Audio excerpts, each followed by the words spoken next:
क्योंकि बहू झूठ नहीं बोलती। सुधा और राकेश के 3 बेटे थे। शादी के बाद तीनों माँ बाप से दूर रहते और सिर्फ त्योहारों में आते। माँ जी, पिताजी, अगली बार आप लोग हमारे घर आइएगा। अरे नहीं बहू, सब यही आ जाते हैं तो घर खिला खिला लगता है। हाँ बहू, तू हमेशा बुलाती है तो जरूर आएंगे तेरे पास भी।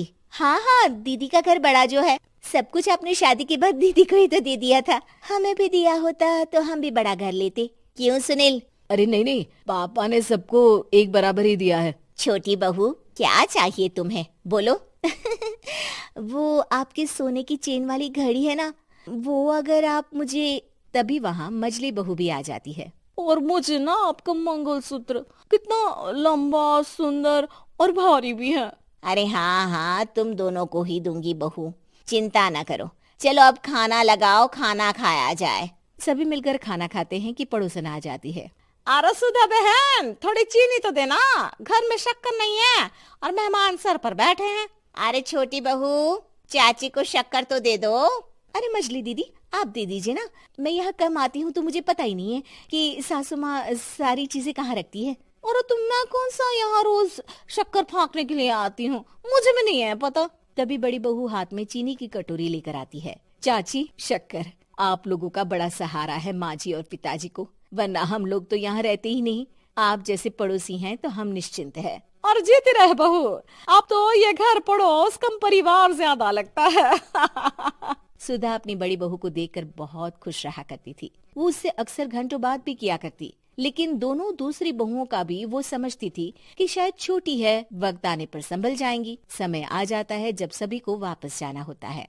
माँ जी, हम लोगों की फ्लाइट पहले है, हमें इजाजत दे। वो सास के गले लगकर चली जाती है। थोड़ी देर बाद छोटी बहू कहती है, माँ जी, मैं ना ये सोफे के कवर और चादरें ले जा रही हूँ, यहाँ तो ऐसी ही पड़ी रहेंगी। हाँ हाँ बहू, ले जा, और कुछ चाहिए तो बोल। और तो चाहिए बहुत कुछ, पर चलिए कोई बात नहीं, अगली बार ले जाऊंगी मैं।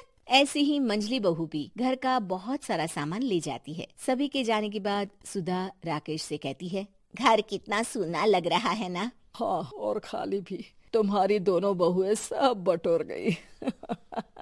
अरे ठीक है ना, हम दोनों ही तो हैं, कितना सामान लगेगा, फिर उन लोगों की नई गृहस्थी, इतना मत सोचा करे। समय बीतता है। ऐसे ही हर साल त्योहारों में सुधा और राकेश के बच्चों की बहू आते और जाते वक्त ढेर सारा सामान पैक कर कर ले जाती। लेकिन कुछ ही सालों में सुधा का देहांत हो जाता है। पिताजी, आप यहाँ अकेले क्या करेंगे? हम लोगों के साथ चलिए। अरे नहीं नहीं बहू, इस घर में सुधा की यादें हैं, मैं उसे नहीं छोड़ सकता हूँ। अब तुम लोगों की माँ नहीं रही। देख लो, वैसे तो मैंने उसके जीते जी सब कुछ दे दिया है, लेकिन कुछ उसका पर्सनल कीमती सामान था जो ये है, ले लो। सामान में होती है एक घड़ी और एक मंगलसूत्र। माँ जी ने कहा था कि वो ये घड़ी मुझे देंगी। हाँ हाँ, पिताजी, माँ ने सबके सामने ये घड़ी सरिता को देने के लिए कहा था। उठा लो सरिता माँ की घड़ी। अब क्या था, छोटी बहू फट से घड़ी उठा लेती है। और पिताजी, ये मंगलसूत्र तो माँ ने मुझे ही देने को कहा था, याद है ना? वो सभी की ओर इशारा करती है।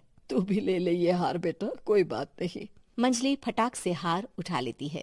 ससुर बड़ी बहू की तरफ देखते हैं। तुझे क्या दूं बेटा? पिताजी, माँ ने एक चीज मेरे लिए भी रखी है। सभी के कान खड़े हो जाते हैं कि आखिर सास ने क्या रखा होगा बड़ी के लिए। अरे माँ जी तो दीदी से प्यार भी ज्यादा ही करती थी, हमेशा उनसे बात किया करती। जरूर कोई बड़ी और अपनी प्रिय चीज दी होगी दीदी को।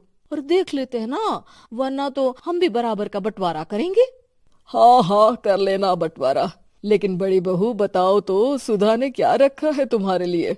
अभी तो हम लोग यही हैं पापा जी, जब जाने लगेंगे तो बता दूंगी। बड़ी बहू के मुंह से ये बात सुनकर बाकी दो बहुएं सोचने लगती हैं कि आखिर क्या है जो दीदी को सासू माँ देकर गई हैं। दीदी, ऐसा तो नहीं ना कि पूरे घर का आधा हिस्सा माँ बड़ी भाभी को देकर गई हो? तभी वहाँ ससुर आ जाते हैं। नहीं नहीं, ऐसा कुछ नहीं है। मकान तो तुम तीनों का बराबर से है। देखो, बड़ी बहू से तुम्हारी सास ज्यादा जुड़ी थी, न जाने क्यों घंटों बात किया करती थी। पता नहीं क्या देकर गई है उसे। और ससुर जी, आपको क्या पता, चालाकी से पूरे घर के पेपर में साइन करवा लिए हो, या फिर कोई छुपा गहना। आखिर मकान पूरा तो आपने सासू माँ के नाम ही कर रखा था ना।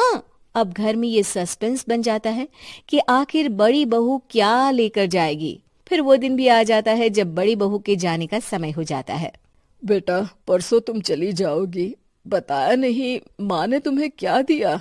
घड़ी और हार जो बेशकीमती था और तुम्हारी सास को सबसे ज्यादा प्रिय था, उसका तो बंटवारा भी हो चुका है। अब तुम्हारी बारी। हाँ पिताजी, आज मैं ये बात बताने ही वाली थी। माँ ने मुझे उससे भी बेशकीमती चीज दी है और वो है आप। आपसे अधिक प्रिय उन्हें कुछ नहीं था। माँ चाहती थी कि आप मेरे साथ रहें। चलिए पिताजी। बेटा, मेरे पास तो कोई पेंशन भी नहीं है और ना ही कोई प्रॉपर्टी। लेकिन आपके पास संस्कार है पिताजी, जो मेरे बच्चे आपसे लेंगे, तो आपको ले जाने पर स्वार्थ ही है मेरा। चलिए ना पापा। सभी के सामने पिताजी बड़ी बहू और बेटे के साथ उनके घर चले जाते हैं।